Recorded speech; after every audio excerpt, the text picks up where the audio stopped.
আমি কোনো কেন্দ্রীয় নেতা হয়ে দিরাইশাল্লায় আসি নাই।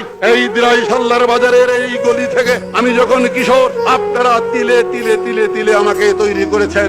দীর্ঘ 35 বছরের সুরঞ্জিত আবার আরেকটি তৈরি করতে আরো 35 বছর লাগবে।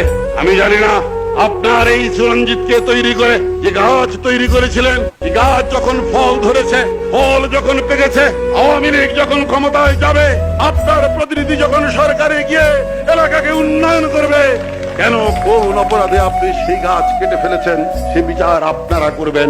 তবে যদি এই হয়, আমি গ্রামে গঞ্জে গিয়ে শুনেছি সেখানে কোনো রাজনীতির কথা ছিল না, ছিল কতগুলো বিভ্রান্ত মিথ্যা কথা।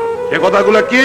কথাগুলো ছিল আমার গরিব জেলে ভাইদেরকে, সাধারণ কর্মী এবং খেটে খাওয়া মানুষ, শ্রমিকদেরকে বোঝানো হয়েছে যে যদি নৌকা পরাজিত হয়, যদি আওয়ামী লীগ পরাজিত হয়, তাহলে এই দেশের মানুষ সমস্ত জলাশয়ে মাছ ধরে মুক্তভাবে খেতে পারবে। আমি এই মিথ্যে কথাটি বলতে পারি না, কারণ আমি দায়িত্বশীল বিরোধী দল করি, কারণ আমি জাতীয় রাজনীতি করি, কারণ আমি একটি বৃহত্তম রাজনৈতিক দলের কেন্দ্রীয় নেতা।